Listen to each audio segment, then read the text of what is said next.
संजीवनी जो मृत व्यक्ति को भी जीवित कर दे। रामचरितमानस में इसका वर्णन आया जब श्री लक्ष्मण जी मूर्छा में थे और सुषेण वैद्य ने संजीवनी के द्वारा ही इनका जीवन पाने की बात कही। राहत राहत में लाना है और श्री हनुमान जी साधक संजीवनी लेने के लिए द्रोणाचल पर्वत को पूरा उठा के लिए आए और उनको जीवन दान मिला। तो साधकों की संजीवनी है, अर्थात हम सब लोग जो साधक हैं, जो साधना कर रहे हैं भगवत प्राप्ति या भगवत इच्छा की भगवत प्रेरणा से, उन सभी साधकों के जीवन की संजीवनी है ये पुस्तिका जो स्वामी रामसूत्र जी महाराज ने लिखी। कई बहुत गुरुओं से सुनने को मिला कि स्वामी रामसूत्र जी द्वारा रचित ये ग्रंथ आप विश्व का सबसे बड़ा धर्म ग्रंथ है। इस ग्रंथ में विश्व के सारे पुराण, सारे वेद, सदी का सार संकलित है। ऐसी कोई भी चीज है नहीं ब्रह्म सूत्र से लेके योग सूत्र से लेके जो इस ग्रंथ में नहीं है। तो ग्रंथ बड़ा वृद्ध है। रामचरितमानस और श्रीमद् भगवत गीता, श्रीमद् भागवत के दोनों खंड मिला लें तो साधक संजीवनी होता है। तो पूरा साधक संजीवनी का एक संवाद हम लोग 3 श्लोक से ही नित्य करने का साहस कर पा सकते हैं और इस तरह से होता है 250 दिन तक हमारी ये संवाद चलता रहे। आप जितने दिन शामिल हो सकते हैं लाइव शामिल हो। जब लाइव शामिल नहीं हो सके तो आप इस ग्रुप में बने रहें। आप अगर ग्रुप में नहीं जुड़े हैं तो अपने चैट बॉक्स में लिख लीजिएगा, मैं ग्रुप में आपको जोड़ दूंगा। वहाँ इस वीडियो की रिकॉर्डिंग भी मिलने वाली है आपको। वीडियो की रिकॉर्डिंग के साथ साथ आपको ये जो स्क्रीन में दिखा रहा हूँ वो स्क्रीन भी मैं आपको शेयर कर दूंगा, जिससे आप अच्छी तरह से उनको जान पाएंगे। तो हमने 2 बातें की, साधक संजीवनी, गीता और श्री रामसूत्र जी, ये त्रिवेणी के बारे में हम लोग बात कर रहे हैं। देखा जाए तो मूल में भगवान कृष्ण है, उन्होंने गीता कही, स्वामी रामसूत्र जी ने दिए तो हम साधकों के लिए किया। तो गीता स्वामी रामसूत्र जी, हम साधक, और बीच में संजीवनी रूपी श्री कृष्ण, जिनका ये भाव हम लोग आज निर्जला एकादशी दिन सुन पा रहे हैं। आज हम सब लोग ये कहते सबसे बड़े एकादशी इस दिन, अगर एकादशी दिन गीता का अगर एक नाम भी श्रवण कर लें, भगवान श्री कृष्ण का नमो भगवते वासुदेवाय पढ़ लें या गुरुओं को याद कर लें तो विश्वास कीजिएगा जीवन में इससे बड़ा शुभ दिन कोई, खाली ये कहना मात्र ही कल्याण का भाव बन सकता है। तो रामसूत्र जी महाराज जिन्होंने अंत समय लगभग 100 साल की उम्र में आपने शरीर को छोड़ा, तब आप गीता प्रेस, गीता भवन ऋषिकेश के 3 नंबर में रहे और वहीं आपने अपने प्राण दिया। आपकी एक बहुत सुंदर बात सब लोग समझते हैं, वो उन्होंने अपनी वसीयत लिख के गए थे, संत की वसीयत उसका नाम दिया गया। उसमें उन्होंने स्पष्ट लिखा कि मेरा नाम, मेरी फोटो, मेरे कोई वस्तुएं किसी भी तरह से जनता के सामने पूजने योग्य नहीं लाई जाए, मेरे साथ ही उनको समाहित कर दिया जाए। आज से उनकी कोई तस्वीर उपलब्ध नहीं है, लेकिन सभी भगवत प्रेमियों के हृदय में आप विराजित हैं और आपका चिंतन आज भी गीता प्रेस की सुबह की प्रार्थना 5 से 6 बजे की, अभी 3 दिन पहले मुझे 2 दिन करने का सौभाग्य मिला, सुबह 5 से लेकर 6 बजे की प्रार्थना में आज भी स्वामी रामसूत्र की वाणी, उनके द्वारा गीता के पाठ, गीता के श्लोक सुनाई पड़ते हैं। और विश्व का कल्याण, गीता प्रेस की इतनी बड़ी वृद्धता, उन वहां होने वाले सत्संग, सब कुछ स्वामी रामसूत्र जी की कृपा है जो साधकों को जीवन में मिलते ही जा रहे हैं। तो आइए हम गीता प्रेस को भी नमन करते हैं, स्वामी रामसूत्र जी, उनके बाद जितने भी संत हुए हैं उन सबको नमन करते हैं। गीता प्रेस के संस्थापक हनुमान प्रसाद जी पोदार से, दक्षिणलाल जी गोविंद का, इन सबको भी नमन करते हैं। वो साधक संजीवनी के बढ़ने के पूरा। आइए गीता के बारे में बातचीत करें। गीता में इसमें 18 अध्याय है। प्रथम अध्याय का नाम अर्जुन विषाद योग है। जब अर्जुन को विषाद हुआ तब ये अध्याय शुरू हुआ। द्वितीय अध्याय सांख्य योग, जो भगवान अर्जुन के संवाद का, अर्जुन के सवाल का जवाब यहाँ से द्वितीय अध्याय से भगवान वाच्य आता है और भगवान यहाँ से जवाब देना शुरू करते हैं। हालांकि इस अध्याय में सांख्य योग कर्मयोग दोनों की बात है, लेकिन सांख्य योग को प्रमुखता से बताया गया है, इसलिए इसमें सांख्य योग नाम दिया गया। तीसरे अध्याय में कर्मयोग विशिष्टता से आ गया और सांख्य योग, जिसको आगे ज्ञान योग भी कहा गया है, उससे बढ़ करके कर्म योग को बताया गया, जिसके बारे में हम लोग तीसरे अध्याय में विस्तार से सुनते हैं। चौथे में वापस सांख्य योग को ज्ञान योग के नाम से लाया गया और कर्म संन्यास योग में कौन बड़ा है उसके बारे में चर्चा हुई। 5वें अध्याय में कर्म संन्यास योग का विस्तार से वर्णन हुआ। तो 6ठे अध्याय में और विशिष्टता और गहराई माते आत्मसंयम योग बोल के 6ठा अध्याय है। 7वां अध्याय ज्ञान विज्ञान योग, जो कहते हैं कि हमारा कोई अगर शरीर छोड़ के चला गया हो तो उसके बाद में इसका जरूर पाठ करना चाहिए, ज्ञान विज्ञान योग। 8वां अध्याय अक्षर ब्रह्म योग, अक्षर अक्षर के बारे में बताया गया, अक्षर ब्रह्म योग। 9वां अध्याय राज विद्या राजगुह योग, जिसको पातंजलि योग दर्शन भी कहते हैं, वो 9वें अध्याय के रूप हुआ। 10वां अध्याय में भगवान अपनी वाणी से अपनी विभूतियों का वर्णन करते हैं। 11 अध्याय में फिर अर्जुन उनको देखना चाहता है, तो ईश्वर रूप दर्शन योग उसका नाम दिया गया। 12वां अध्याय भगवान यहाँ पे भक्ति योग, जो निष्काम कर्म योग का भी सुधरावा और समृद्ध स्वरूप है, उसका विवेचन करते हैं। सबसे ज्यादा साधकों में यही अध्याय प्रचलित है, भक्ति योग।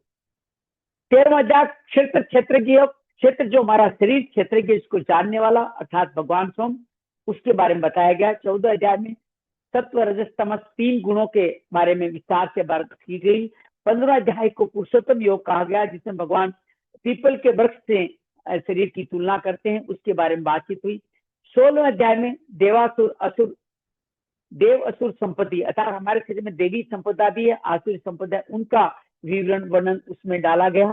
और उसके बाद में सप्तदश अध्याय में, जैसे 14 अध्याय में रजस तमस गुण के बारे में चर्चा की, 17वें अध्याय में इस श्रद्धा आदि अनेक तरह का गुण विभाजन किया गया, इसमें दान तप सुख कर्ता कर्म बहुत कुछ इसमें इन्वॉल्व है।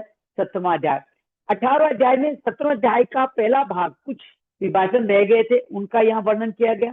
उसके बाद में वर्णाश्रम का दोबारा जिक्र किया गया, उपसंहार किया गया, और भगवान अर्जुन से पूछते हैं कि तुम्हारा संशय संपूर्ण हुआ? अर्जुन कहते हैं हाँ मेरा संशय संपूर्ण, मैं युद्ध करने को तैयार हूँ। तो भगवान समर्पण की बात कहते हुए इस अध्याय को संपूर्ण करते हैं। तो ये था हमारा गीता का एक संक्षिप्त परिचय, मैंने जो आपके सामने रखने का प्रयास किया। आज हम गीता के 3 श्लोकों का वर्णन करने का प्रयास करेंगे। नहीं हो पाया तो हम लोग क्योंकि मैं दिल्ली से बाहर हूँ और मुझे कई तरह की समस्याएं हैं, मैं कलकत्ता में हूँ, सिग्नल की कई प्रॉब्लम है, तो मैं आपके सामने गीता के कुछ भाव आपके सामने रखने का प्रयास करता हूँ। गीता क्या है, गीता क्या, आपसे भी अनुरोध करूंगा आप भी इसके अंदर अपने सवाल के साथ बने रहे तो बहुत अच्छे से जान पाएंगे। गीता के संदर्भ में एक और बात कहूँ, मैं संस्कृत में ढंग से पढ़ना नहीं जानता था, अभी भी नहीं जानता हूँ, लेकिन इस बहाने मुझे मौका मिला गीता परिवार से मिलने का, गीता परिवार से जुड़ने का, और गीता परिवार से जुड़ने के बाद में मैं संस्कृत में थोड़ा थोड़ा बोलना सीख पाया। आज भी मैं संस्कृत ठीक ठाक नहीं बोल पाता हूँ, लेकिन गीता परिवार का बहुत सारा आभारी हूँ। स्वामी गोविंद देव जी महाराज, संजय मालपानी जी, आतू भैया, इन सब के द्वारा, मेरे अनेक गुरुओं के द्वारा मैं गीता को थोड़ा बहुत संस्कृत में पढ़ना लिखना सीख पाया। वो मैं आपके सामने टूटी फूटी पानी में आपके सामने रखूंगा। एक बार फिर मैं गीता के कुछ विशेष बातें आपके सामने रखना चाहता हूँ। गीता विश्व का सबसे बड़ा धर्मशास्त्र है, क्योंकि उस समय और कोई धर्म ही नहीं था। गीता भगवान की स्वयं वाणी है। भगवान ने अपने मुख से डायरेक्ट कुरुक्षेत्र में इस वाणी को कहा, जहां पे कहते हैं आज भी एक फ्रीक्वेंसी पे गीता आकाश तत्व में है। कभी कभी हमारे विद्वान ऐसा कुछ प्रयास करेंगे, वैज्ञानिक प्रयास करेंगे, उस फ्रीक्वेंसी से डाउनलोड कर सके गीता की स्वयं वाणी को। गीता सभी धर्मों का सार है, क्योंकि सारे धर्म गीता के ही सूत्रों से मिलकर के बने हैं। एक गीता का सूत्र उठाया और एक धर्म का निर्माण हो गया, एक ग्रंथ का निर्माण हो गया। एक इस तरह गीता सभी धर्म ग्रंथों का, सभी वेद पुराणों का, सबका सार कही जाती है। आनंद मंत्री जी का अभिनंदन है, स्वागत है। गीता वेदों की सरल व्याख्या है। जैसे हमने कहा गीता हर एक वेद के 4 वेदों की अक्सर हम लोग पढ़ भी नहीं पाते, और उनकी व्याख्या करना तो बहुत अद्भुत है। और भगवान ने 700 श्लोकों में ही इस पूरी गीता को 45 मिनट में हमारे सामने रखा। गीता योगेश्वर की योग कथा है। इसमें सब तरह के योग हैं, सांख्य योग, कर्म योग, भक्ति योग, परम योग, संन्यास योग, श्रद्धात्रय विभाग योग, तो सारा योग ही योग है। सब तरह के योग इसके अंदर समाहित है। गीता भक्ति योग की तो प्रकाष्ठा है, अर्थात गीता पढ़ना मात्र ही भक्ति में समर्पित हो जाना है। गीता ज्ञान योग की गंगा है, अर्थात ज्ञान सारा का सारा सब ग्रंथों का ज्ञान इसी में समाहित है। गीता कर्म योग की जननी है, निष्काम कर्म। पहली बार शब्द लोगों के सामने इस गीता में, परसों में ऋषिकेश में स्वामी राजेंद्र दास जी महाराज द्वारा निष्काम योग का एक सुंदर विवरण सुना, मैं आपके सामने शेयर करूंगा, आपको भेजूंगा भी, आप इसको समझने का प्रयास कीजिएगा। निष्काम कर्म कितनी अद्भुत है जो हमारे जीवन का आधार बन सकती है। गीता पतंजलि योग का आधार है, बल्कि मैं कहूँ भगवान बुद्ध की सारी साधनाएं गीता के समर्थम योग उच्चते पे आधारित है। पातंजलि योग दर्शन के कई व्याख्याकार कहते हैं कि पातंजलि ने कुछ नया नहीं किया, सिर्फ जो गीता को लोग पढ़ते पढ़ते अपने पूजा घर में रख करके भूल चुके थे, गीता के बारे में बातचीत, गीता के पर गीता पढ़े पढ़ाएं और जीवन में लाएं, जीवन में लाए वाला शब्द भूल चुके, पढ़ना भूल चुके, पढ़ाना भूल चुके, सिर्फ पूजा मात्र शुरू कर दी। तो पातंजलि ने आज से लगभग 1500-1600 2400 साल पहले पातंजलि चेतावतार के रूप में आए और उन्होंने भगवान की ये गीता को छोटे छोटे सूत्रों के माध्यम से, प्रैक्टिकल सूत्रों के माध्यम से हम सबके सामने रखा। मुझे ये पातंजलि योग दर्शन बहुत प्रिय है, इस पे मैंने कई बार पढ़ना, लिखना, संवाद करने और इस पे साधना करने का अवसर मिला। और पातंजलि योग दर्शन पे साधना करते करते हमेशा यही अनुभव हुआ कि हम गीता को ही पढ़ रहे हैं। कभी कभी बीच में मैं पातंजलि योग दर्शन के बारे में आपसे बात करके आपके साथ शेयर करने का प्रयास करूंगा, आप समझने का प्रयास कीजिएगा।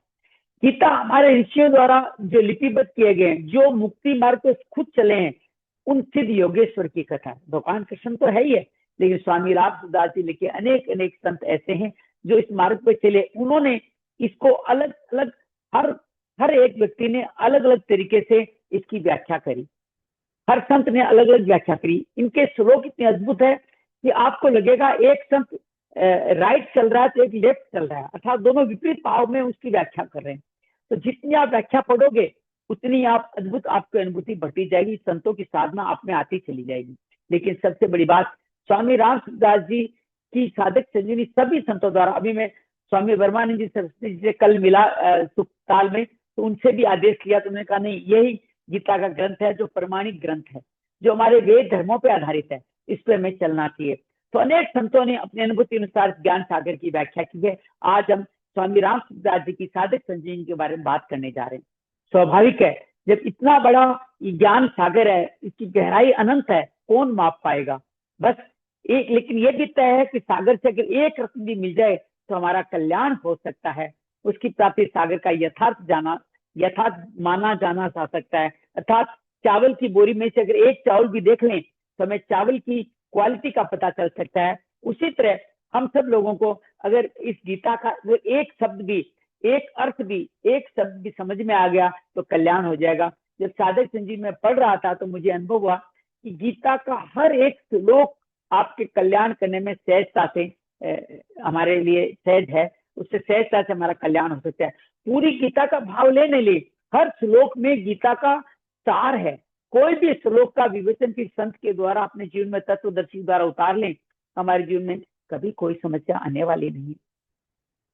तो मैं भी आप सबके साथ इस ज्ञान के अनंत सागर में गोते लगाना चाहता हूँ। आप सब साथ रहेंगे तभी यात्रा हो पाएगी। साधक संजीवनी की बड़ी वृद्ध यात्रा है, लगभग 250 दिनों की यात्रा है। हम सब लोग कितने दिन साथ रह पाएंगे ये आपको और हमें नहीं पता, लेकिन ये ज्ञान हमेशा से बना रहे। सब लोग चाहे तब साधक संजीवनी के बारे में बात कर सके तो बहुत अद्भुत तरीके से इस बात को बढ़ पाएंगे। लेकिन आप सब साथ रहेंगे तो यात्रा सहज हो जाएगी, सुगम हो जाएगी। इस लिंक को आप जितने चाहे लोगों को भेज सकते हैं। हम सब उन लोगों के साथ मिलकर ये लाइव इस कार्य को करेंगे। कल से हम इस कार्य को सुबह 9 से 10 बजे से के बीच में करेंगे। आज सुबह 9 से 10 बजे में यात्रा में था और बहुत सारे लोग निर्जला एकादशी के अपने यज्ञ में संपन्न कर रहे थे, इसलिए 1 से 2 का समय रखा गया।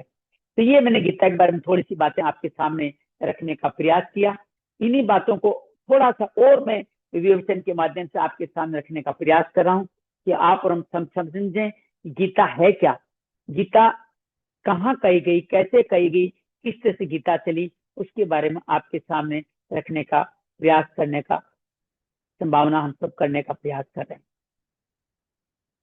तो सबसे पहले आप और हम अपने मन में सवाल लाएं, अपने मन में साधक बने। गीता किसको किसने सुनाई? आप और सब जानते हैं श्री कृष्ण जी ने अर्जुन को सुनाई थी, लेकिन इस गीता में 2 पक्षकार और थे। कौन से 2 पक्षकार थे? एक संजय था, एक धृतराष्ट्र था। अर्थात गीता में 4 व्यक्तियों के मुख से वाणी आती है। धृतराष्ट्र एक श्लोक कहते हैं, संजय भी कुछ श्लोक कहते हैं, अर्जुन भी कुछ श्लोक कहते हैं, लेकिन मुख्य रूप से भगवान कृष्ण ही गीता में श्लोक कहते हैं। कब सुनाई थी? आप आज से लगभग 5200 साल पहले ये गीता सुनाई गई थी। बड़ी विकट परिस्थितियों में सुनाई गई थी। किस दिन गीता सुनाई थी? ये रविवार एकादशी के दिन गीता सुनाई थी। इसलिए आज हम एकादशी, इस दिन इसको गीता जयंती कहा जाता है, रविवार एकादशी, जो हमारे इसके पूरी साधना के बीच में आने वाली है। लेकिन आज भी प्रमुख एकादशी निर्जला एकादशी है, जिससे हम दिन इसकी गीता का पठन शुरू करने का प्रयास कर रहे हैं। गीता कहाँ सुनाई? आप और हम जानते हैं, कुरुक्षेत्र की रणभूमि में बकट विकट परिस्थिति में सुनाई। ये बताता है कि हमारे को ज्ञान का धारण करने के लिए परिस्थिति महत्वपूर्ण नहीं है। कई बार हम कह जी अभी तो ये परिस्थिति है, मैं कैसे ग्रंथ पढ़ूं, ये गीता कब पढ़ूं, मैं साधना क्यों करूं, अभी मेरे घर में ये चल रहा है, मेरा बिजनेस में टेंशन चल रहा है, मेरे परिवार में गमी हो गई है। विश्वास कीजिएगा, नीरज भैया का अभिनंदन है, स्वागत है। जब हम लोग बात करेंगे, जब हम लोग बात करेंगे इस संदर्भ में, तभी हम लोग बातों को अच्छी तरह समझ पाएंगे। जब हमारा जीवन में समस्याएं हैं, जीवन में तकलीफ है, तभी हम सब लोग गीता पढ़ें, तभी हमारा कल्याण होने वाला है। तो गीता में कभी ये ना सोचें कि कहाँ पढ़ें, क्यों पढ़ें। मैं कहता हूँ जीवन में जब भी मानसिक प्रॉब्लम हो, जब भी व्यवसायिक प्रॉब्लम हो, जब भी आपके किसी भी तरह की समस्या हो, तब आप गीता पढ़ें। गीता में सभी संशयों का समाधान है, इस गीता में हमारे बीच में। कितनी देर में भगवान कृष्ण गीता में सुनाई? सिर्फ 45 मिनट में। और मैंने एक बार प्रयास करके देखा क्या गीता क्या संस्कृत में 45 मिनट पढ़ी जा सकती है क्या? तो विश्वास कीजिएगा, मैं नहीं पढ़ पाया, क्योंकि 18 अध्याय में कोई भी अध्याय 5 मिनट से कम में आप पढ़ नहीं सकते। तो 45 मिनट पूरी गीता पढ़ी नहीं जाती। लेकिन जो खुद बोलने वाला हो वो तो कह ही सकता है, क्योंकि इसमें संजय उवाच के बहुत सारे श्लोक शामिल है। और संजय उवाच के श्लोक निचली भगवान कृष्ण ने नहीं कहे होंगे, अर्जुन उवाच भगवान कृष्ण के समय में नहीं इंक्लूड होंगे। तो मुझे लगता है भगवान कृष्ण अपनी वाणी में 45 मिनट में ये गीता सुना दी होगी। क्यों सुनाई? कर्तव्य से भटके हुए अर्जुन को कर्तव्य सिखाने के लिए, आने वाली पीढ़ियों को धर्म ज्ञान सिखाने के लिए। 3 भाग हैं। एक तो वर्तमान, उसमें अर्जुन भटक चुका था, विषाद में हो चुका था, युद्ध नहीं लड़ना चाहता था, तो उसको कर्तव्य सिखाने के लिए उन्होंने ये कार्य किया। तो हम सब लोग देखो 5200 साल हो गए, गीता आज भी प्रासंगिक है। गीता आज भी हम सबके जीवन में काम आने वाली है। हम सबको धर्म ज्ञान सिखाने का कार्य क्या करें? देखो आज तो बहुत सारे ग्रंथ हैं, बहुत सारे संत अलग अलग ग्रंथों की व्याख्या करते हैं। तो फिर एक कोई ऐसा प्रमाणिक ग्रंथ होना चाहिए जिसमें लिखी बात को सब कोई माने। वो ग्रंथ है गीता।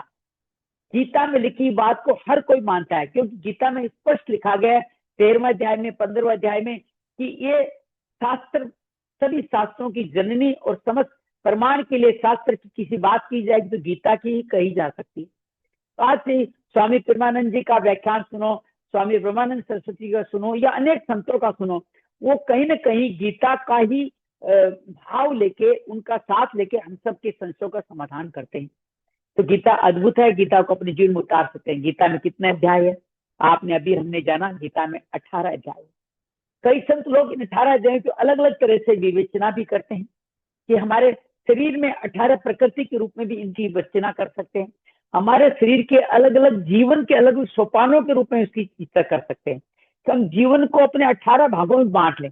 सपोज कीजिए आप 90 साल जीने वाले हैं, तो 5-5 साल अगर इनको समझेंगे तो आप समझ पाएंगे कि गीता 5 साल बच्चा विषाद में रह सकता है, अगले 5 साल में थोड़ा योग सीखता है, सांख्य योग सीखता है, फिर कर्म योग। इस तरह से अपने जीवन के पड़ावों से भी जोड़ के समझ सकते हो। गीता का 18 अध्याय अद्भुत है, जिनके बारे में बार बार हम जान सकते हैं, पहचान सकते हैं। गीता में कितने श्लोक है ये बहुत महत्वपूर्ण है। गीता में 700 श्लोक है, 700 पूरे, जिसमें धृतराष्ट्र, संजय, अर्जुन और श्री कृष्ण, इन सब के श्लोक शामिल है। संजय ने इसमें गीता में क्या क्या बताया गया है अभी हमने संक्षेप में बात करें। गीता ज्ञान, भक्ति, कर्म, 3 मुख्य रूप से कहा गया है, ज्ञान योग, भक्ति योग, कर्म योग। हालांकि आगे चल के कर्म योग, भक्ति योग एक ही बता दिया गया है, और सांख्य योग, ज्ञान योग, संन्यास योग को एक बता दिया गया है। इन तीनों की विस्तृत व्याख्या की गई है। कहते हैं कि इनमें किसी भी एक मार्ग पे चलने से व्यक्ति परम पद का अधिकारी बन जाता है। हम किस मार्ग पे चलेंगे ये हमारे प्रारब्ध पे, हमारे पुरुषार्थ पे ही निर्भर करता है। हमारे लिए कौन सा मार्ग बना है, वो धीरे धीरे आपको संकेत मिलता चला जाएगा। लेकिन भक्ति मार्ग सबके लिए सुलभ है और वो उसमें हर एक व्यक्ति चलने का अधिकारी है। भक्तियों को भगवान श्री कृष्ण ने सर्वोत्तम भी इसमें बताया है। गीता को अर्जुन के अलावा किन किन लोगों ने सुना? धृतराष्ट्र एवं संजय ने। एक कल मैं ग्रंथ में पढ़ रहा था कि धृतराष्ट्र 10वें दिन के बाद में गीता सुनने लगे थे। 10 दिन तक युद्ध काफी कुछ संपूर्ण हो चुका था। मोस्ट प्रोबेबली भीष्म पितामह 10 दिन बाद में सरसैया पे लेट चुके थे और धृतराष्ट्र बड़े ही चिंता में थे। तब धृतराष्ट्र ने कहा कि मुझे गीता समझ नहीं जाने। तो संजय कुछ दिन तक तो वहीं कुरुक्षेत्र के मैदान भर के व्यास जी द्वारा दी गई दिव्य दृष्टि से वो आपने देखा और बाद में धृतराष्ट्र के पास बैठ के दिव्य दृष्टि से आपने जो देखा वो धृतराष्ट्र को सुनाया। तो ये दोनों इसमें और गीता से पहले गीता का पावन कान किसे मिला था? भगवान चौथे अध्याय में बताते हैं कि सबसे पहले मैंने सूर्य देव को कहा, सूर्य देव से मनु को, मनु से श्रावक को और फिर अनेक संतों द्वारा ज्ञान मैं कहता आया हूँ, चलता जा रहा है, उसी को मैं दोबारा तुम्हारे सामने रह चुका। भगवान कृष्ण कहते हैं कि मेरे और आपके कई जन्म हो चुके हैं। तो इन कई जन्मों के दौरान आपको याद नहीं आपने क्या क्या किया? अर्जुन को कहते हैं मुझे याद है हमने क्या क्या किया। तो उन जन्मों में भी हम गीता पढ़ चुके हैं, पढ़ते आए हैं, वही मैं दोबारा आपको सुनाते रहूं। गीता की गिनती किन किन धर्म ग्रंथों में आती है? उपनिषदों में। गीता एक उपनिषद है, इसको गीतोपनिषद कहा जाता है। गीता किस महाग्रंथ का भाग है? तो श्रीमद् भागवत में एक जो शांति पूर्व महाभारत पुस्तक ग्रंथ उसके शांति पूर्व का हिस्सा है ये गीता हमारी जो भगवान कृष्ण ने कही। तो महाभारत का शांति पूर्व है जिसमें मुख्य रूप से भीष्म जी का वर्णन है। भीष्म ही इसके अंदर मुख्य प्रवक्ता है और उन शांति पूर्व का हिस्सा है गीता महाभारत के। गीता का सार क्या है? गीता का सार, गीता जीवन में उतारना बहुत सहज है। भगवान श्री कृष्ण की शरण लेना, हम सब लोग भगवान श्री कृष्ण की शरण में आए, यही गीता का सार।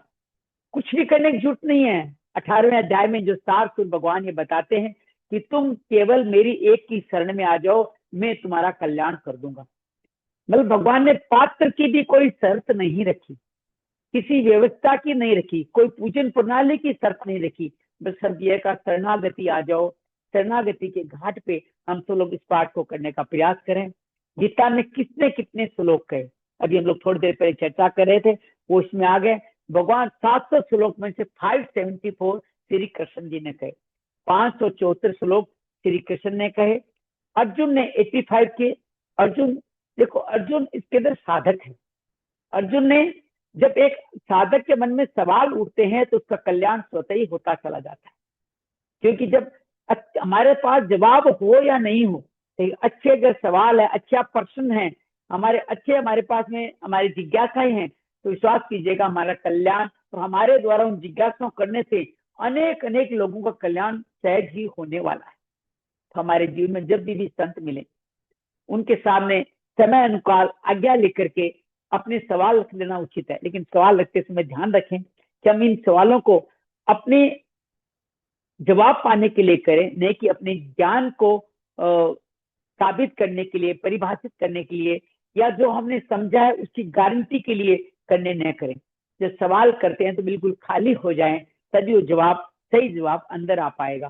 तो अर्जुन पहले 2-3 अध्याय में आपको लगेगा कि अभी तक वो भगवान से खुल करके सवाल नहीं कर पा रहा है, अर्थात वो अपने अंदर जो है वही ज्ञान बखार रहा है। अर्जुन ने भी यही किया था। लेकिन बाद में चौथे अध्याय के बाद ये त्वाम शिष्याम प्रपन्नम, मुझे शिष्य के रूप में स्वीकार कीजिए, दूसरे अध्याय में जब कहता है, उसके बाद धीरे धीरे वो साधक बनने लग जाता है और 18वें अध्याय में आते कह देता है कि मेरे समस्त संशय संपूर्ण हो गए हैं।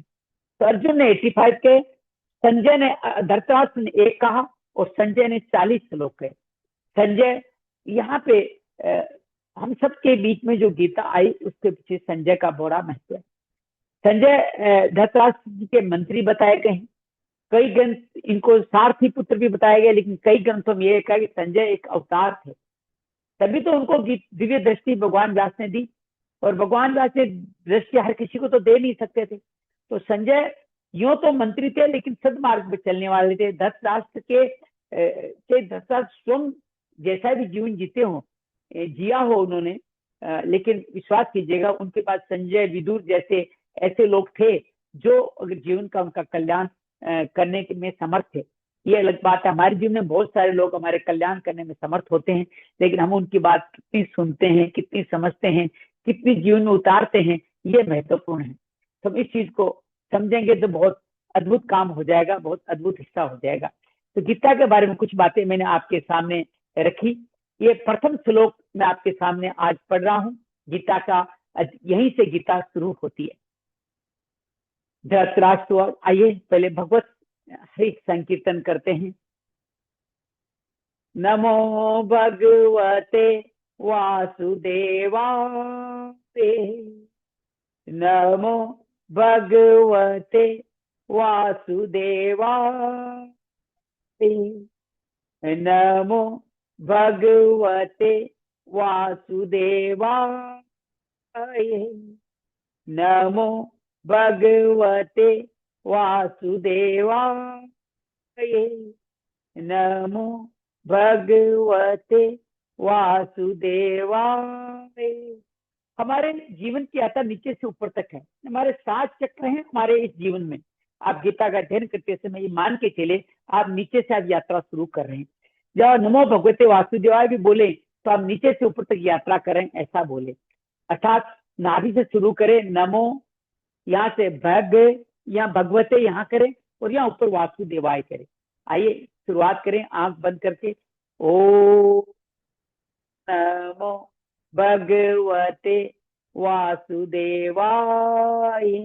संत ये कहते हैं कि आप शुद्ध स्वरूप में नहीं हो तो ओम प्रणव का उच्चारण आप न करें, लेकिन नमो भगवते वासुदेवाय भी आपका पूरा कल्याण करने में समर्थ है। ये ओम नमो भगवते वासुदेवाय ध्रुव और नारद का जिन्होंने कल्याण किया, ये अद्भुत मंत्र है। आप शुद्ध स्वरूप में हैं तो ओम नमो भगवते वासुदेवाय पूरा बोले, नहीं तो नमो भगवते वासुदेवाय ही इतना ही समर्थ है हमारे जीवन का कल्याण करने में।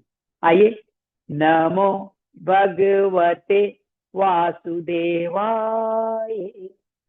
नमो भगवते वासुदेवाय,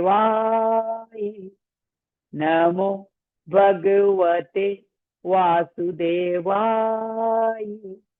नमो भगवते वासुदेवाय, नमो भगवते वासुदेवाय, नमो भगवते वासुदेवाय। वसुदेव सुतं देवं कंस चाणूरमर्दनम, देवकी परमानंदम कृष्णौ वंदे जगद्गुरुम, श्री कृष्णौ वंदे जगद्गुरुम। ओम शांति शांति शांति। निर्जला एकादशी के दिन, शुभ दिन, अपने माता पिता समस्त गुरुजों को याद करते हुए, समस्त गुरुजनों को नमन करते हुए, स्वामी राम सुखदास जी ने साधक संजीवनी अद्भुत ग्रंथ हम सबके जीवन में रखा, उनको नमन करते हुए, साधक संजीवनी ग्रंथ को नमन करते हुए, आइए जिस हमारे पास 20 मिनट करीब 10-20 मिनट पर हम सिर्फ एक श्लोक की आज करेंगे। उस श्लोक के बारे में बात कल भी करेंगे, कल भी प्रथम श्लोक के बारे में बात करेंगे। बस खाली आज हमारी गीता प्रारंभ हो जाए निर्जला एकादशी दिन, इसलिए हम इस प्रथम श्लोक का उच्चारण कर लेते हैं। ये धृतराष्ट्र उवाच है। उवाच शब्द यहाँ पे आया है बोलने वालों के लिए, वाचक, वाचक संस्कृत में बोलने को कहा जाता है। उवाच है अर्थात धृतराष्ट्र बोले, धृतराष्ट्र बोले। तो ये 10वें दिन भगवान धृतराष्ट्र व्यास को बोलते हैं, हे संजय जी को बोलते हैं, तुम्हें व्यास द्वारा दिव्य दृष्टि मिली है, मुझे युद्ध क्षेत्र का हाल बताओ। आइए थोड़ा बहुत व्याकरण के बारे में बात करें हम आज की बात करने से पहले। युद्ध समय है जहाँ डबल आपको विसर्ग आता है, अंत में जो विसर्ग आता है तो आप उसको समझ लीजिए, उसको डबल बार बोलना है। युद्ध है अर्थात वह के साथ ए या है और लग जाएगा, ये बात ध्यान रखिएगा। लेकिन बीच में विसर्ग आता है, माम का, माम कहा, तो आप चाहे तो माम कहा बोल सकते हैं, या अगला जो पे आया है उसका उच्चारण भी साथ में शामिल कर सकते हैं, माम काप, माम काप। पांडवाश्चैव किम कुर्वत संजय है। हर शब्द को पूरा शुद्ध बोलेंगे तो ये गीता हमारा कल्याण करेगी। आइए मैं पहले प्रयास करता हूं, आप सुने, फिर हम इसको आगे बढ़ाने का प्रयास करेंगे। धर्म क्षेत्रे कुरुक्षेत्रे संवेतायुस्वः माम का पांडवाश्चैव किम कुर्वत संजय है, किम कुर्वत संजय है। धर्म क्षेत्रे कुरुक्षेत्र, दो शब्द है यहाँ पे, धर्म क्षेत्र कुरुक्षेत्र। संवेतायुस्वः माम का पांडवाश्चैव, माम का पांडवाश्चैव किम कुर्वत संजय है।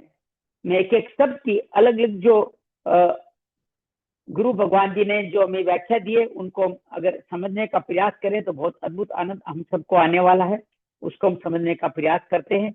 एक एक शब्द के बारे में हमारे संत क्या कह रहे हैं हमारे को, उनको हम सुनने का प्रयास करते हैं।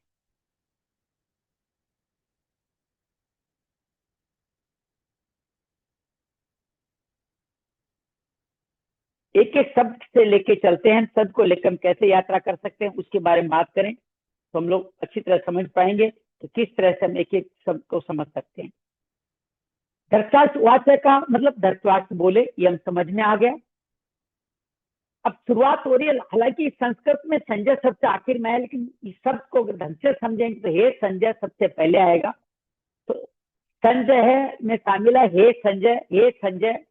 धर्म क्षेत्रे धर्म भूमि, कुरुक्षेत्रे कुरु भूमि, समवेता, समवेता का तात्पर्य है, मैं आपको इसका भावार्थ भेज भी दूंगा, इकट्ठे हुए। समवेता, एक साथ जब एकत्रित हो जाते हैं उस शब्द को कहा गया है समवेता। समवेता इसको कहा गया है, इकट्ठे होने को कहा गया है। युत्सव है, अगला शब्द युत्सव है। युत्सव का क्या तात्पर्य है? युद्ध की इच्छा वाले, अर्थात दोनों ही दल जब तक इच्छा नहीं हो तो युद्ध नहीं कर सकते। तो समवेता अर्थात इकट्ठे हुए, कहां पे? धर्म क्षेत्र कुरुक्षेत्र में। कौन, किस कारण से? युद्ध की इच्छा के लिए। आज इस वाला शब्द बहुत महत्वपूर्ण है। कहते हैं, कई संत कहते हैं कि ये महाभारत का युद्ध क्यों हुआ, उसका जवाब इस पहले श्लोक में है। आइए पढ़ने का प्रयास करें। माम का पांडवाश्चैव, माम का अर्थ है मेरे। चय, आगे पांडव के आगे चय, चय का मतलब और। पांडवा, पांडु के पुत्रों ने। तो माम का पांडवा चय एवं का क्या मतलब हुआ? मेरे और पांडु के पुत्रों ने। एव भी पांडवा, बाद में एव भी है, चय भी है और एव भी है। ये वर्ड आप गीता को जो भागों में बांध के संधि छेद करके समझेंगे तो अच्छा समझ में आएगा। पांड का केवल 3 शब्द है, पांड का, पांडवा, दूसरा चय, तीसरा एव। अर्थात पांडु के पुत्रों ने, मेरे और पांडु के पुत्रों ने, एक का मतलब भी, मेरे और पांडु के पुत्रों ने भी किम कुर्वत संजय, किम कुर्वत का मतलब क्या किया। आपको उम्मीद है भावार्थ समझ में आ गया होगा। हे संजय, धर्म भूमि कुरुक्षेत्र में कुटते हुए युद्ध की इच्छा वाले मेरे और पांडु के पुत्रों ने क्या क्या किया, उस भाव को यहाँ समझने का हम प्रयास कर रहे हैं। तो ये बहुत सुंदर तरीके से भगवान ने कहा। इस वाणी प्रथम श्लोक मैंने आपके सामने रखा। इस तरह से आप समझ सकते हैं कि आप और हम अच्छी तरह जानते हैं क्यों युद्ध शुरू हुआ। एक सुई के बराबर भी जगह नहीं मिलने की बात थी, तो दोनों तरफ से युद्ध की। तेरी वेदव्यास जी का धृतराष्ट्र पर बहुत स्नेह है। क्यों स्नेह धृतराष्ट्र का वेदव्यास पर, क्यों दिव्य दृष्टि मिली? आपको अगर पता हो तो धृतराष्ट्र जी वेदव्यास जी के ही पुत्र हैं। जब शांतनु जी के जो 2 पुत्र हुए, चित्रवीर्य, विचित्रवीर्य, वो दोनों ही संतान नहीं उत्पन्न कर सके, तो माता सत्यवती की आज्ञा से उनके पुत्र थे वेदव्यास, उन्होंने उनके जो दोनों पुत्रों की जो धर्मपत्नियां थी उनके साथ में उनके साथ संयोग आशीर्वाद से पुत्र देने की प्रार्थना करी। तो क्योंकि वेदव्यास जी का स्वरूप मत्स्य कन्या सत्यवती से उत्पन्न हुए कारण थोड़ा यूं कह सकते हैं श्याम वर्ण था, तो वो दोनों माताएं वो दोनों ही माताएं उनके साथ सहज नहीं हो पाई। एक ने तो आंखें बंद कर ली, तो अंबिका ने आंखें बंद कर ली तो धृतराष्ट्र अंधे पैदा हुए। अंबालिका जो दूसरी पत्नी थी, उन्होंने पीली घर से पीले से हो गए तो उनके पांडु पुत्र पीत रोग, जिसको पीलिया कहते हैं, उससे पीड़ित हुए। फिर तीसरी बार माता ने पूछा पुत्र को, वेदव्यास जी को, क्या संतान हो जाएगी? हो रहेगी माँ, हो तो जाएगी, लेकिन संतान कैसी होगी कह नहीं सकता, क्योंकि आपकी दोनों बहुओं में श्रद्धा का अभाव था। तो फिर माँ एक बार फिर अंबालिका को भेजना चाहती है, अंबिका को भेजना चाहती है, दोनों अपनी जगह अपनी दासी को भेज देती है, जिससे विदुर की उत्पत्ति हुई। तो एक तरह से पूरा महाभारत का संग्राम सारा वेद व्यास जी की संतति है। वेद व्यास जी के पुत्र धृतराष्ट्र, उनके पुत्र पांडव, और विदुर जो विदुर नीति धर्म नीति के जानकार विदुर भी थे। तो इसलिए बड़ा स्नेह है इनका अपने पुत्र धृतराष्ट्र से। अंधे होने का स्नेह है। उसने कहा कि मानव संहार तो होगा, युद्ध होगा, को कोई टाल नहीं सकता, लेकिन मैं तुम्हें दिव्य दृष्टि दे सकता हूँ, यहाँ बैठ बड़े युद्ध को अच्छी तरह देख सकते हो। तो धृतराष्ट्र पहले तो कहते हैं मैं जन्म भर अंधा रहा, मैं अपने कुल का संहार नहीं दे सकता, परंतु युद्ध कैसे हो रहे समाचार जरूर सुनना चाहता हूँ। तो व्यास जी ने कहा ठीक है, मैं यही दिव्य दृष्टि संजय को दे देता हूँ, और संजय के माध्यम से आप पूरी बातें आपको संजय सुना देगा। तो कहते हैं निश्चित समय में कुरुक्षेत्र युद्ध प्रारंभ हुआ। 10 दिन तक संजय युद्ध स्थल पे रहे। जब पिता में विषम बाणों के द्वारा गिरा दिए गए, तब संजय हस्तिनापुर में, जहाँ धृतराष्ट्र विराजमान थे, वहां आकर धृतराष्ट्र को पहले तो 10 दिनों में क्या क्या हुआ वो सब बातें बताई। और उसके बाद धृतराष्ट्र को बड़ा दुख हुआ, विलाप करने लगे। तो उन्होंने कहा कि मुझे पूरा वर्णन अब शुरू से बता। तब ये सारा श्लोक यहाँ पे आया, धर्म क्षेत्रे कुरुक्षेत्रे संवेता युष्व है, माम का पांडवा सेव किं कुरुत संजय। अब यहाँ पे क्यों युद्ध क्यों हुआ, उसका सार कारण ये श्लोक में कहाँ छुपा हुआ, आप देखने का प्रयास कीजिएगा। जब घर में कोई बड़ा एक हो, बड़ा भाई और उसका छोटा भाई की मृत्यु हो चुकी हो, तो उसके पुत्रों को अपना पुत्र मान लेना, यह आज भी बहुत सारे घरों में माना गया है, उस समय तो बहुत माना गया था। तो धृतराष्ट्र उनके भी गार्जियन थे, वो उनको अपने पुत्र भी कह सकते थे, लेकिन यहाँ क्या श्लोक क्या कहता है, माम का पांडवा सेव, मेरे और पांडु पुत्रों ने। जब आप दूसरे का नाम लेके कहते हैं, इसका मतलब दूसरों को अलग कर रहे हैं। धृतराष्ट्र ने पांडव के पुत्रों को अपने से अलग समझा, और यही युद्ध का कारण था। अगर धृतराष्ट्र सम्राट थे, वो उनको अपना समझते, तो जब वो 5 गांव मांग रहे थे, धृतराष्ट्र सभा में मौजूद थे, 5 गांव दे सकते, लेकिन उनके मन में खुद में भेद था, वो अपने और पांडु पुत्रों के बीच में भेद मानते थे, इसलिए उन्होंने ये बात कही नहीं, और इसी कारण से युद्ध की शुरुआत हुई, जिसके बारे में आप और हम सब जान सकते हैं। तो ये आपका भीष्म पर्व के 13वें अध्याय से लेकर 42वें अध्याय तक ये महाभारत में बताया गया है, महाभारत ग्रंथ में बताया गया है। और श्री संजय का जन्म कहते हैं सूत जी से हुआ था। ये मुनियों के समान ज्ञानी थे, और ये धृतराष्ट्र जी के मंत्री थे। ये सब बातें गीता इसी साधक संजीवनी में लिखी हुई है। आप अगर सब लोग चाहेंगे, मैं साधक संजीवनी का PDF भी आपको भेज दूंगा, जिसके माध्यम से आप साथ साथ भी इसको पढ़ते रह सकते हैं, इसको जानते रह सकते हैं, कि जीवन का अपना आधार बनाए रख सकते हैं। तो आप और हम सब समझने का प्रयास करेंगे तो बहुत अच्छी तरह से हम इस अध्याय को समझ पाएंगे। तो इस पूरे परिशिष्ट का भाव क्या है वो समझने का प्रयास करेंगे हम लोग। तो यहाँ पे मेरे पुत्र पांडु पुत्र, इस मतभेद से ही राग द्वेष पैदा हुए। अपने पुत्रों में राग और पांडु पुत्रों में द्वेष। पूरी गीता इन्हीं राग द्वेष पर आधारित है। यही भगवान स्वामी रामदास जी यहाँ पे इसका परिशिष्ट भाव में बताते हैं कि माम का पांडवा, माम का मतलब राग, पांड का मेरे से दूर, द्वेष, यहीं से पूरी गीता में विवाद संशय उत्पन्न होता है। युद्ध की जड़ यहीं से निकलती है, और आगे चल के भगवान पूरे राग द्वेष को संपूर्ण करने के लिए समतम योग विचते समता भाव को प्रदान करेंगे। तो कहने का तात्पर्य, इस भेद से जो हलचल हुई, उसी से अर्जुन के मन में कल्याण की अभिलाषा जागृत हुई, जिससे भगवत गीता रूपी मक्खन निकला। ये जब उसके मन में जो भेद हुआ उससे हुई, और धृतराष्ट्र मन में हलचल से लड़ाई पैदा हुई, और अर्जुन के मन में होने वाली हलचल से गीता प्रकट हुई। या 2 प्राकट्य बताए गए हैं, धृतराष्ट्र के मन में भी हलचल हुई, अर्जुन के मन में भी हलचल हुई। धृतराष्ट्र में तामसिक हलचल कह सकते हो, अपने पुत्रों के प्रति भाव की कह सकते हो। तो वहां से युद्ध हुआ उसके मन में हलचल होने से, और अर्जुन के मन में भी हलचल हुई। क्या सात्विक हलचल आगे हम पढ़ेंगे कि अपने परिवारजनों के विरुद्ध युद्ध नहीं लड़ना चाहता। तो उसके मन में जो हलचल हुई उससे क्या उत्पन्न हुई, उससे गीता उत्पन्न। हमारे जीवन में हलचल सात्विक और बहुत महत्वपूर्ण है। तो सात्विक हलचल हुई तो गीता उत्पन्न हुई, तामसिक हलचल होती है तो संघर्ष होगा, महाभारत होगा। अपने जीवन को जीते समय इन बातों को अगर ध्यान रखेंगे तो बहुत अद्भुत काम हो जाएगा। हमारा जीवन इस तरह से हमारे जीवन का भाग ले लेंगे। तो ये पहला श्लोक हमने आपके सामने रखने का प्रयास किया। आज हम प्रथम श्लोक तक ही रहेंगे। निर्जला एकादशी दिन हमारा गीता संपूर्ण प्रारंभ हो गया। ये जो संकल्प था वो आज शुरू हुआ। बड़ा विराट ग्रंथ है, इसके बारे में बहुत विस्तार से आगे बातचीत करेंगे। कैसे कर पाएंगे नहीं पता, कौन करेगा नहीं पता, कौन सुनेगा नहीं पता, लेकिन श्री हरि सुनने वाले हैं और वो ही कहने वाले हैं। तो आप सबका बहुत सारा आभार व्यक्त करता हूँ कि आप हमारे बीच में आज पधारे हैं। हमारे बीच में अभी जो लाइव हमारे इसमें जुड़े हुए हैं उनके अंदर हमारे बीच अंजलि गुप्ता जी हमारे साथ जुड़ी हुई है, उनका भी हम अभिनंदन करते हैं, स्वागत करते हैं।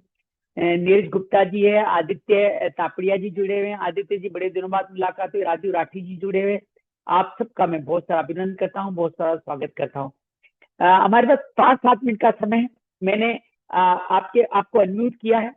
आपके मन में कोई भी बात हो, हमने जो बात की, मुझे ये भी नहीं पता कि आप लोगों ने कैसी समझी है, क्या समझी है, कितना समझ में आया, क्या सुधार करना है, क्या आपको समझ में आया, कैसा अच्छा लगा नहीं लगा। आप बातें अपनी अनम्यूट करके एक एक करके कह सकते हैं।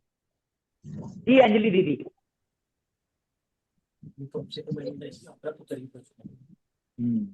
नमस्ते सर।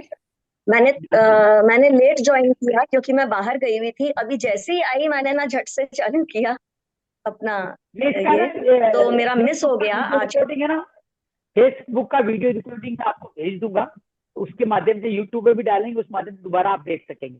ठीक है, रोज जुड़ेगा। कल से समय हमारा 9 बजे का रहेगा, 9 से 10 बजे, ताकि गृहणियां अपने थोड़े गृह कार्य से विमुक्त हो जाए, तब उनके लिए ये समय सही रहेगा।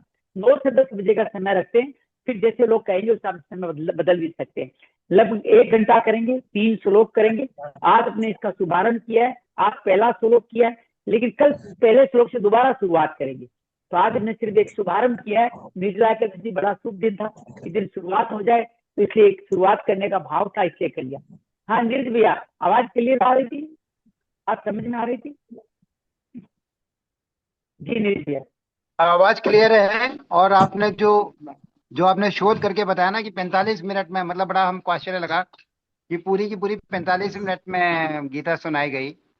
और जैसे आपने 90 सालों को 5-5 साल के उसमें इंटरवल में किया, तो ये बड़ी अच्छी बात लगी है। हाँ तो जब भी अंतिम आपके बात साथ कुछ प्रोग्राम आ अटेंड जाके करते हैं, ना। कुछ ना कुछ नया ही सीखने को मिलता है। जी बहुत बढ़िया, बहुत बढ़िया, बहुत बढ़िया। तो आप और हम सब मिले रहे। हम लोग आज तो नहीं कर रहे हैं, लेकिन हम रोज एक ध्यान भी करेंगे। 3 श्लोक में जो जो बात की है उसका एक ध्यान करेंगे, सिर्फ 3 से 5 मिनट का, ताकि 3 श्लोक जो हम लोग करें उनका ध्यान कर पाए। मैं ग्रुप में जो मैटर आज मैंने दिखाया सब आपको शेयर करूंगा। आप अगर ग्रुप में नहीं जुड़े हैं तो मेरे नंबर 9811112450 पे अपना नंबर भेज दे, मैं आपको ग्रुप में जोड़ दूंगा। उस साधक संजीवनी में सारा साधक संजीवनी ग्रुप में सारा मैटर उसमें आने वाला है। राजू राठी जी का भी अभिनंदन है, स्वागत है दीदी का। तो आप सब लोग अपने सवाल भी उसमें रख सकते हैं, कोई संशय रख सकते हैं। मुझसे कुछ भूल हो रही है तो उस भूल का समाधान भी करें।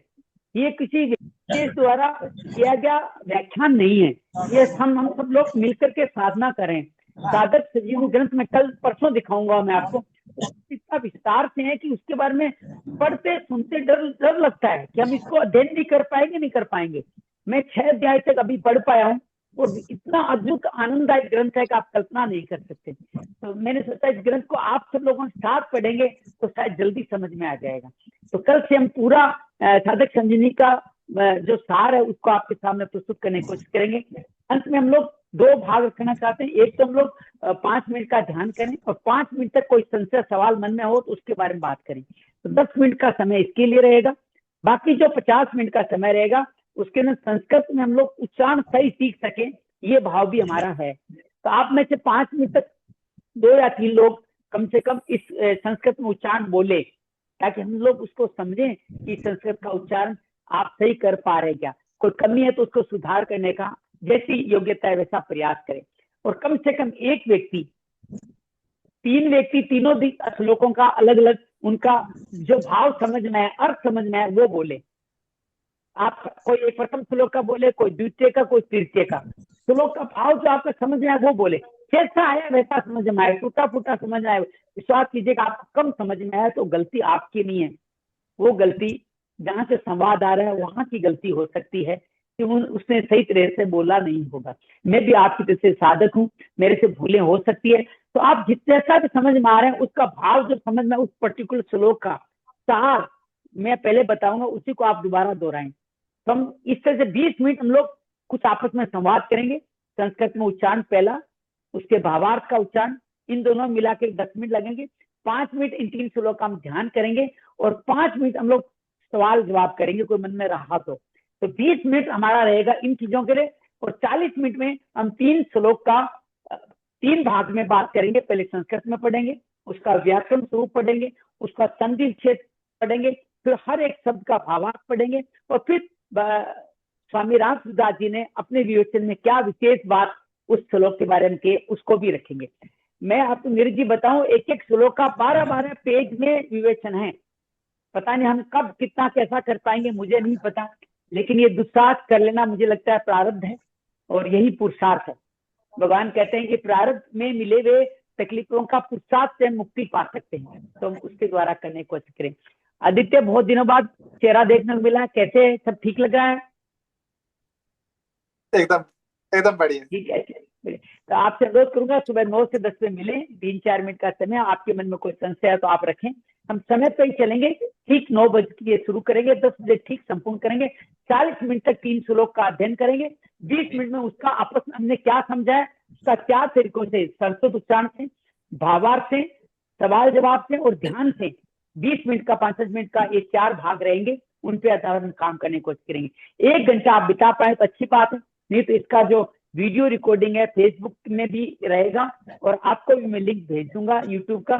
फेसबुक आज 30 दिन बाद में वीडियो हटा देता है, तब यूट्यूब में डालेंगे, फेसबुक में भी रहेगा, यूट्यूब में भी रहेगा, तो दोनों लिंक आपको दे दिए जाएंगे। जो लिंक आपको सूट करता हो उस लिंक से आप वीडियो बार बार देख सकते हैं, लोगों के साथ शेयर कर सकते हैं। ये जूम लिंक भी ओपन है, किसी के साथ भी शेयर करें। 100 व्यक्ति तक इसमें लाइव जुड़ सकते हैं, 100 व्यक्ति तक आप जोड़ें, ज्यादा से ज्यादा लोगों का कल्याण करें, उनका पुण्य फल आपको मिलने वाला है। और अभी भी मन में आपके किसी के मन में कोई सवाल हो, जो बातचीत करें, जो हमने रूपरेखा रखी है उस रूपरेखा के मन में कोई सवाल हो तो आप पूछे। निर्जी, ठीक रहेगा ये रूपरेखा? ये निर्जी, अंजलि, आदित्य, राजू बताएं, ये ठीक रहेगा? भैया जी, मैं राजू राठी बोल रही हूँ कटक से। जी जी दीदी, राम राम भैया जी। राम राम, राम राम दीदी। भैया जी बहुत अच्छा लगा कि कितनी बातें तो ऐसी थी कि जिनकी हमको जानकारी भी नहीं है। हम तो यही प्रार्थना करते हैं कल सुबह से 9 बजे भगवान हमको आपके साथ जुड़ा दे, और जुड़ने का मन भी है। मैं भी ट्रेन में हूँ, मेरे को पूरी बातें क्लियर नहीं सुनाई दी, लेकिन फिर भी बहुत अच्छा लगा। आपका धन्यवाद। आप डॉक्टर श्याम सोनी डूंगरगढ़ से हैं क्या? हाँ, मैं डॉक्टर नहीं हूँ, श्याम सोनी। हाँ, डूंगरगढ़ से हूँ मैं, डूंगरगढ़ से, कालूबाग से डूंगरगढ़ का हूँ। कालूबाग से डूंगरगढ़ में भैरुदान जी सोनी है, उनका बेटा हूँ। भैरुदान जी सोनी का बेटा। अच्छा जी जी ठीक दीदी, बहुत अच्छा लगा आप आए। हम लोग बेटे कुछ चर्चा करने की कोशिश करें। आदित्य से बहुत पहले मुलाकातें होती रहती थी, आज की मुलाकातें कम हो पाती है। अंजलि जी से मुलाकात होती है, मिलेगा। कल और गहराई में जाने का प्रयास करेंगे। आज मैं घर से बाहर हूँ, बाजू में कलकत्ता कोई फंक्शन चल रहा है, मैं कमरे में बैठ के आपसे बातचीत कर रहा हूँ। मेरे को सिग्नल पूरे वाईफाई नहीं मिल रहे हैं, मैं हॉटस्पॉट से बात कर रहा हूँ। मैं भी भैया भी ट्रेन में हूँ तो क्लियर आवाज नहीं आ रही है। बहुत बढ़िया, बहुत। तो सब हम लोग कल सुबह 9 बजे मिलेंगे और ये विवेचन रहेगा, क्रम ये रहेगा 40 मिनट तक 3 श्लोक। उसके बाद सभी हमारे व्यापारी भाइयों का नाम लें। 5 मिनट में संस्कृत का उच्चारण और 5 मिनट में भावार्थ का आप बोलेंगे, 10 मिनट आप बोलेंगे, 5 मिनट ध्यान, फिर 5 मिनट सवाल जवाब भी करेंगे। तो हम चाहते हैं कि गीता के इन 3 श्लोक के बारे में स्वामी जी राम सूरदास जी महाराज ने जो कुछ भी कहा है उसको पढ़ सके। मैं राम सूरदास जी का मूल पाठ भी आपको, आप चाहें तो मैं आपसे अनुरोध करूंगा सादर सुनी खरीद लें, साधक संजीवनी गीता प्रेस के किसी भी संग्रह में मिल जाएगी, बड़ी भी है छोटी भी है, जो रूप चाहे आप खरीद लीजिए उसको, वो बेहतर है। पीडीएफ में शेयर करने का लिंक शेयर कर दूंगा, तो पीडीएफ के माध्यम से आप उसका प्रिंट आउट भी ले सकते हैं। तो पीडीएफ के माध्यम से प्रिंट आउट, उसमें पूरा भावार्थ पूरा आ जाएगा। हम पूरी चर्चा यहाँ से नहीं कर पाएंगे, न हमारा सामर्थ्य है, न हम उतने अधिकारी हैं, बस उसका सार जो समझ में आया वो आपके सामने रखने का हम प्रयास करेंगे। तो ये हमारा काम रहेगा। आज का हमारा क्रम 2 बज गए हैं, समय संपूर्ण होता है। हम शुरुआत वसुदेव सुतम से करेंगे और अंत योगेशम सच्चिदानंद से करेंगे। योगेशम सच्चिदानंदम वासुदेव व्रज प्रियम धर्म संस्थापकार्थम कृष्णो वंदे जगद्गुरु श्री कृष्ण वंदे जगद्गुरु। ओम शांति शांति, ओम शांति शांति। बहुत बहुत आभार, आप जुड़े, मुझे बहुत अच्छा लगा। निर्जला एकादशी दिन आज मैं हालांकि फंक्शन में हूँ, लेकिन निर्जला करने का हमेशा भाव रहता है, तो आज भी निर्जला ही चल रहा है और उसमें आप सब संतों के साथ गीता का कुछ कहने का मौका मिला, ये मेरा बड़ा सौभाग्य रहा। आप सबको नमन करता हूँ, माता पिता गुरु भगवान नारायण को नमन करते हुए आइए विदा लेते हैं। धन्यवाद धन्यवाद, आभार आभार।